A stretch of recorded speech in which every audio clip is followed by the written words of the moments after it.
कहानी की शुरुआत एक शांत इलाके से होती है जहां एडमम नाम का एक मेहनती व्यक्ति मधुमक्खियां पालने का काम करता है। वही मधुमक्खियों के छत्तों से शहद निकालकर अपनी रोजी रोटी चलाता है। उसके पड़ोस में एक बुजुर्ग महिला रहती है जो समाज सेवा में जुटी रहती है। दोनों की जान पहचान है। एक दिन एडमम उससे मिलने जाता है और कहता है, मैंने आपके खेत से कुछ छत्ते हटा दिए हैं, उनसे शहद निकालूंगा, लेकिन अब वहां काफी मधुमक्खियां आने वाली हैं, इसलिए मैंने कुछ उपकरण भी लगा दिए हैं। महिला मुस्कुराकर जवाब देती है, बेटा, तुमने जो किया उसके लिए धन्यवाद, बहुत अच्छा काम कर रहे हो। एडमम कहता है, शाम को मैं शहद लेकर आपके घर आऊंगा। वैसे जो आप जरूरतमंदों की मदद करती हो वह बहुत सराहनीय है, आप एक दयालु आत्मा हैं। इसके बाद एडमम अपने छोटे से कारखाने में लौटता है और शहद निकालने में जुट जाता है। उधर बुजुर्ग महिला अपने लैपटॉप पर कुछ काम कर रही होती है। तभी स्क्रीन पर एक वायरस अलर्ट आता है। परेशान होकर वह अलर्ट में दिए गए हेल्पलाइन नंबर पर कॉल करती है। वह फोन पर कहती है, मैं ज्यादा तकनीक नहीं जानती, लेकिन ये कंप्यूटर कुछ अजीब दिखा रहा है। फोन पर मौजूद व्यक्ति उसे डराता है, मैडम, आपके सिस्टम में खतरनाक वायरस है, ये सब कुछ मिटा सकता है, लेकिन हम आपकी मदद कर सकते हैं, बस एक ऐप डाउनलोड कर लीजिए। जैसे ही महिला ऐप डाउनलोड करती है, स्कैमर्स उसके कंप्यूटर का नियंत्रण हासिल कर लेते हैं। उन्हें जल्द ही पता चलता है कि महिला के बैंक अकाउंट में $2000 जमा है। अब चालाकी से वे उसके खाते में $500 भेजते हैं। फिर कहते हैं, मैडम, गलती से हमारे पैसे आपके अकाउंट में ट्रांसफर हो गए हैं, कृपया इन्हें वापस कर दीजिए, ये हमारी जरूरत के पैसे हैं। महिला जब अकाउंट चेक करती है तो वाकई $500 दिखाई देते हैं। वह जैसे ही पैसे वापस भेजने के लिए पासवर्ड दर्ज करती है, ऐप उसके पूरे सिस्टम को लॉक कर देता है और लैपटॉप बंद हो जाता है। उधर स्कैमर्स खुश होते हैं, उन्होंने बुजुर्ग महिला के पूरे $2000 चुरा लिए थे। थोड़ी देर बाद जब लैपटॉप दोबारा ऑन होता है, महिला को बैंक से मैसेज आता है, आपके खाते से धोखाधड़ी की गई है। महिला सदमे में आ जाती है, अब उसके पास एक पैसा नहीं बचा। शाम को एडमम वादा निभाते हुए शहद लेकर उसके घर पहुंचता है, लेकिन घर के माहौल में कुछ अजीब महसूस करता है। जब वो अंदर बढ़ता है तभी एक लड़की उसे रोकती है। वह थी एम्मा, उस बुजुर्ग महिला की बेटी और एक पुलिस अफसर। एम्मा की आंखों में गुस्सा और दुख दोनों थे। तभी दोनों को पता चलता है कि महिला अब इस दुनिया में नहीं रही। अपनी मां की मृत्यु की खबर सुनकर एम्मा पूरी तरह टूट जाती है, लेकिन उसकी तकलीफ जल्द ही शक में बदल जाती है। उसे लगता है कि एडमम ही उसकी मां की मौत का जिम्मेदार है। वो कहती है, मेरी मां इतनी मजबूत थीं, वो कभी खुद को नुकसान नहीं पहुंचा सकती। मुझे यकीन है यही आदमी इसके पीछे है, मैंने इसके हाथ में चाकू भी देखा था। एम्मा जैसे ही बाहर आती है, उसका एक साथी पुलिसकर्मी उसे रोकता है और समझाता है, एडमम यहाँ सिर्फ शहद देने आया था, वो तुम्हारी माँ की बहुत इज्जत करता था, कोई सबूत नहीं है कि उसने कुछ गलत किया है। लेकिन एम्मा का दिल मानने को तैयार नहीं था। वो सीधे एडमम से सवाल करती है, तुम मेरी माँ के घर क्यों आए थे? एडमम शांति से जवाब देता है, मैं तो बस शहद देने आया था, जैसा वादा किया था। मैं मधुमक्खियों से शहद निकालता हूँ, यही मेरा काम है। एम्मा सच्चाई जानने के लिए फार्म पर जाती है। वहां उसे मधुमक्खियों के छत्तों और मशीनों के निशान मिलते हैं। फिर वह घर लौटकर अपनी माँ का लैपटॉप खंगालती है और तब उसे सच्चाई समझ आती है। उसके माँ के खाते से सारे पैसे गायब थे, वही पैसे जो वह गरीबों की मदद के लिए दान में देती थी। अब एम्मा को एहसास होता है कि एडमम निर्दोष है। अगले दिन वो खुद एडमम से मिलने जाती है और माफी मांगती है। फिर वह कहती है, माँ ने जिन पैसों को जोड़कर दान के लिए रखा था वो लूट लिए गए। हमारी टीम को पता चला है कि ये धोखाधड़ी एक ऑनलाइन कंपनी ओमावय ने की है। ये कंपनी और इनके जैसे कई और लोग इंटरनेट पर भोले लोगों को फंसाकर स्कैम करते हैं। एडमम कहता है, आपकी माँ ने मुझसे इसका जिक्र नहीं किया, लेकिन मैं जानता हूँ वो बेहद नेक इंसान थीं। उनकी वजह से कितनों की जिंदगियां सुधरी थीं। इसके बाद एडमम एक दोस्त को कॉल करता है और ओमा कंपनी के बारे में जानकारी इकट्ठा करता है। उसी समय एक साइबर एक्सपर्ट उसे उस कंपनी का पता देता है। अगले दिन एडमम सीधे ओमा कंपनी की बिल्डिंग पहुंचता है। वहां गार्ड्स उसे रोकने की कोशिश करते हैं, लेकिन वह उनका विरोध करते हुए भीतर घुस जाता है। वह वहां पहुंचता है जहां स्कैमर्स बैठकर मासूम लोगों को ऑनलाइन ठग रहे होते हैं। एडमम जमीन पर पेट्रोल की बोतल रखते हुए चिल्लाता है, सब रुक जाओ और मेरी बात सुनो। कोई ध्यान नहीं देता। गुस्से में वह एक ठग को पकड़ता है और उसे बुरी तरह पीटता है। फिर सभी से कहता है, अब से ये धंधा बंद, दोबारा किसी के साथ ऐसा करने की हिम्मत मत करना। डरे हुए कर्मचारी उसकी बात मानने को मजबूर हो जाते हैं। उसी वक्त वह आदमी वहां आता है जिसने एडमम की पड़ोसी उस बुजुर्ग महिला के साथ स्कैम किया था। लेकिन अब एडमम बिल्कुल शांत नहीं है। वह उन गुंडों से भिड़ता है, सबको पछाड़ देता है और बिल्डिंग के कई हिस्सों में पेट्रोल छिड़क देता है। फिर उस स्कैमर को घूरते हुए कहता है, थोड़ी शर्म बाकी हो तो अब कर लो, किसी की भलाई को लूटना सबसे बड़ा पाप है। एडमम ठगों की टीम के सामने खड़ा होकर एक जोरदार आवाज में कहता है, तुमने अब तक कई निर्दोषों को लूटा, लेकिन आज से तुम्हारा ये गंदा धंधा खत्म है। इतना कहकर वह इमारत से निकल जाता है। उसके बाहर निकलते ही वहां रखे बमों में एक एक कर धमाके होने लगते हैं और कुछ ही पलों में पूरी बिल्डिंग मलबे में तब्दील हो जाती है। ओमा कंपनी का अंत हो चुका था। दूसरी ओर एक बचे हुए कर्मचारी ने अपने बॉस मैट को कॉल कर घटना की जानकारी दी। कर्मचारी घबराकर कहता है, सर, पूरी बिल्डिंग तबाह हो गई, सब मारे गए। एक आदमी आया था, अकेला, और उसने सब कुछ खत्म कर दिया। मैट चौंकते हुए बोलता है, क्या, एक अकेला आदमी? हमने तो सिर्फ बूढ़ों को निशाना बनाया था, ये तो जवान लग रहा था। और मेरी पूरी टीम? कर्मचारी डरते हुए कहता है, सब मारे गए सर। मैट तुरंत अपने सिक्योरिटी चीफ को बुलाकर आदेश देता है, मुझे ऐसे लोग चाहिए जो उस आदमी को ढूंढकर खत्म कर दें। सिक्योरिटी प्रमुख कहता है, गुंडे मिल जाएंगे, कहाँ भेजना है?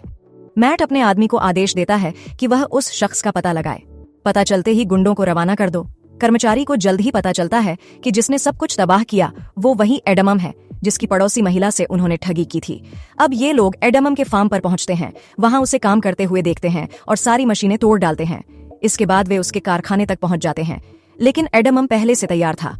वो अकेला ही उन सबको कड़ी टक्कर देता है और सभी को जमकर मारता है।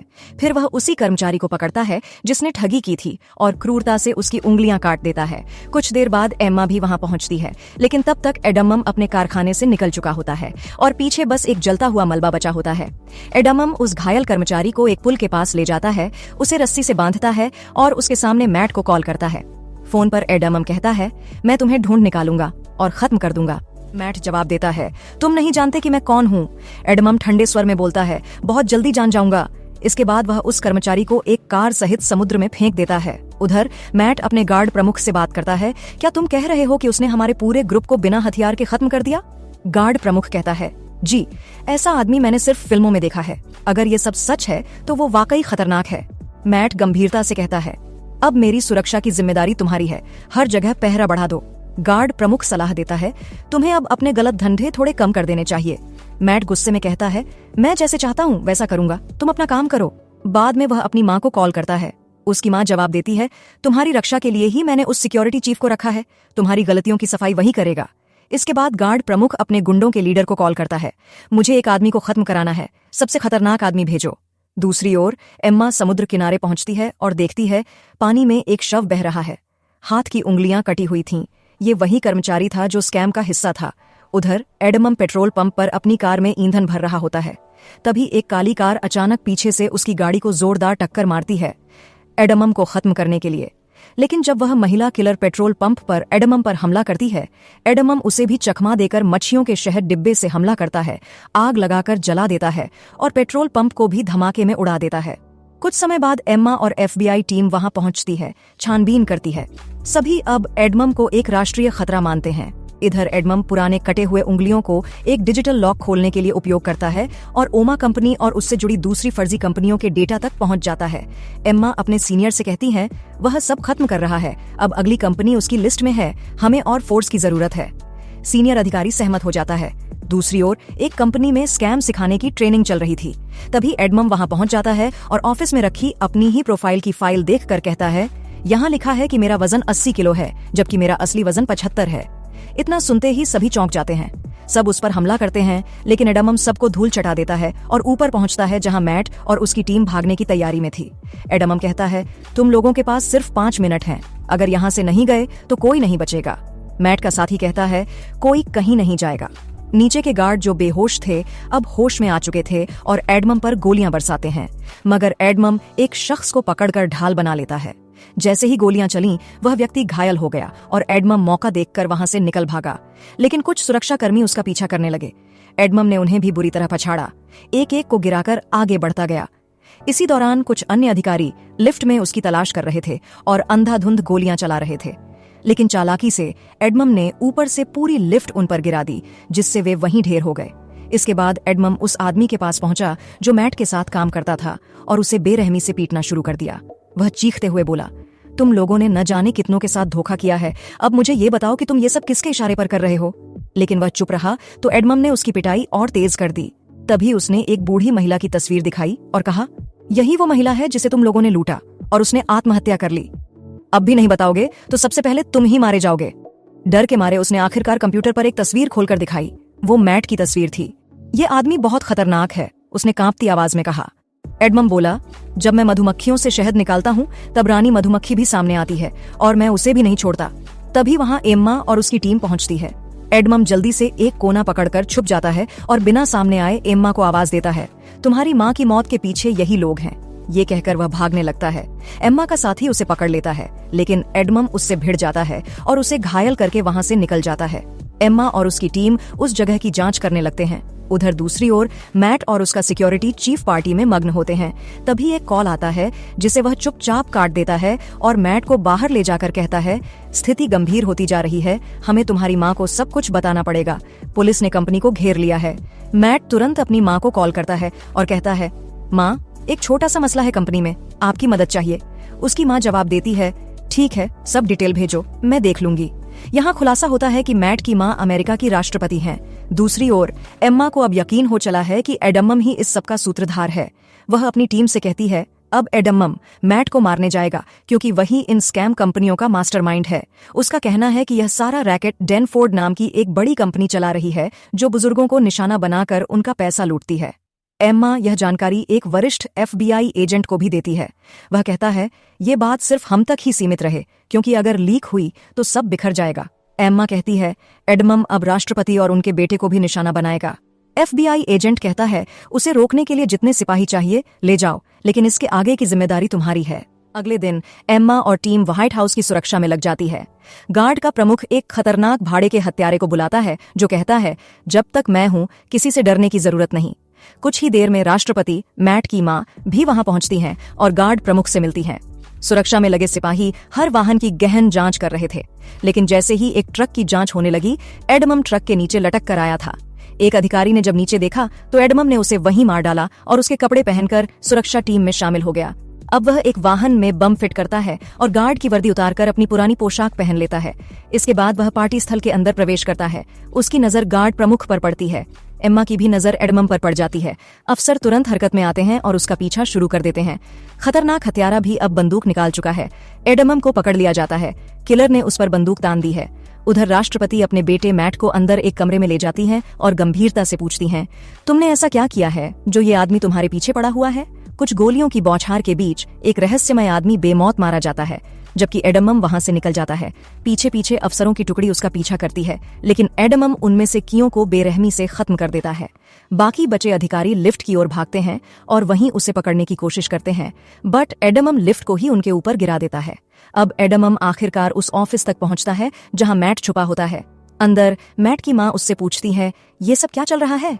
तभी FBI अफसर आता है और कहता है, आपकी कंपनी के नीचे चल रही हर छोटी बड़ी संस्था लोगों को लूट रही है। मैट चुप नहीं रहता, सब कबूल कर लेता है। हाँ, जो पैसा मैं हर महीने आपको भेजता था वो स्कैम का ही था। उसकी माँ दुखी हो जाती है। उधर एडमम बम फोड़ देता है और रास्ता साफ कर व्हाइट हाउस के मुख्य कमरे तक पहुंच जाता है, जहां मैट खुद को बचाने के लिए अपनी माँ को ढाल बना लेता है। तभी एम्मा पहुंचती है। एडमम एक गोली चलाता है और सीधे मैट के सिर पर लगती है। फिर वो खिड़की से छलांग लगाकर भाग जाता है। एम्मा उसे देखती है, बंदूक तानती है, लेकिन फिर नीचे कर लेती है। आखिरी सीन, समुंदर किनारे एडमम। वह स्विमिंग सूट पहनता है। अधिकारी पीछे आते हैं, लेकिन एडमम पानी में समा जाता है और कहानी रह जाती है एक रहस्य की तरह। अगर कहानी ने आपको बांधे रखा तो लाइक और सब्सक्राइब जरूर करें।